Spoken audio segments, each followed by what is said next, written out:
Next game is the Chargers and the Chiefs. The Chiefs took this one pretty easily, 31-17. Justin Herbert did not look good. 17-30, 259 yards, a touchdown, 2 interceptions. He is getting the yards, though, so I think he's a pretty decent play week to week.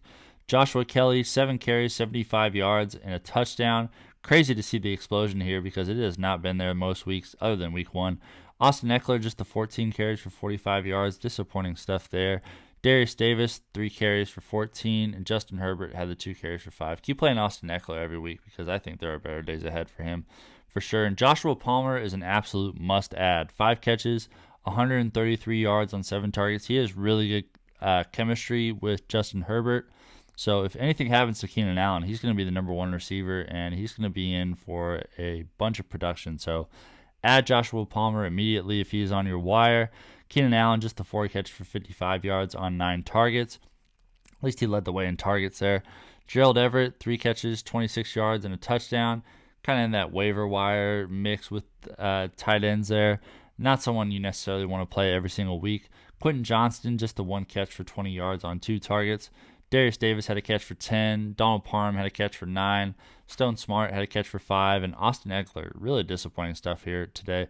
1 catch for 1 yard. But I still think you got to play him every single week because of the track record he's had in the past. So don't get too discouraged off this Austin Ekeler performance. I think he's a buy low. For the Chiefs, Mahomes had his best game of the year. 32 of 42, 424 yards, 4 touchdowns, and an interception. Just a monster day for him. Obviously, you're starting him every single week. Hopefully he maintains this and starts to prove why he was that QB1 going into this season. Isiah Pacheco had 13 carries for 32 yards. Disappointing that he didn't have more efficiency there. Patrick Mahomes added 4 carries for 29. CEH had 2 carries for 5 yards. And Jerick McKinnon just had the 2 carries for 2. I think Jerick McKinnon's a pretty safe drop at this point. Travis Kelce, monster day. This is why I was saying he is the number 1 pick going into draft season. 12 catches, 179 yards, a touchdown, 13 targets, just monster stuff. You know, if you ended up drafting him in the first round, congratulations because he is looking like an absolute monster. Not like we weren't expecting that anyways, though.